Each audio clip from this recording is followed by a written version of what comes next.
প্রধান বিচারপতির হাতে হাত করা পড়ে আসামির কাঠগড়ায় দাঁড়াতে হয়েছে। এই নির্মম ইতিহাসটি হয়েছে প্রধান বিচারপতি ABM খায়রুল হকের। যদিও এই ইতিহাসের জন্য একমাত্র তিনিই দায়ী।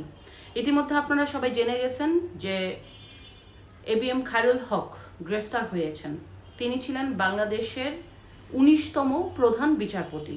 ওনার অনেকগুলি বিতর্কিত রায় আছে। এর মধ্যে অন্যতম বিতর্কিত রায় হচ্ছে উনি তত্ত্বাবধায়ক আইনি ব্যবস্থা বাতিল করেছেন, যা বাংলাদেশের ইতিহাসে গণতন্ত্রকে ধ্বংস করার প্রথম পেরেক ছিল। ওনার অনেকগুলি বিতর্কিত রায় আছে। উনি আগাম জামিন ব্যবস্থা বাতিল করেছিলেন। উনি কিন্তু শহীদ জিয়াউর রহমান যে স্বাধীনতার ঘোষক না, এ আইনও কিন্তু বাতিল করেছেন। উনি আপনার খালেদা জিয়ার যে ক্যান্টনমেন্টের বাড়ি থেকে উচ্ছেদ হওয়ার রায়টিও ওনার হাত দিয়ে এসেছে, যার কারণে উনি এখন বাংলাদেশের সবচাইতে আলোচিত এবং বিতর্কিত প্রধান বিচারপতি।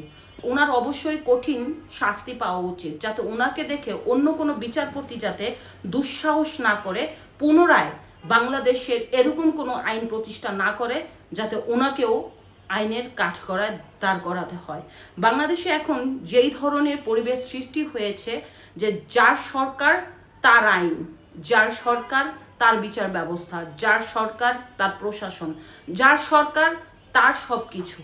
এই যে আমাদের বাংলাদেশের আইনি ব্যবস্থা, সরকার যার সব তার, এখান থেকে যতক্ষণ পর্যন্ত প্রশাসন, আইন, বিচার ব্যবস্থা, আইনের শাসন না বের হবে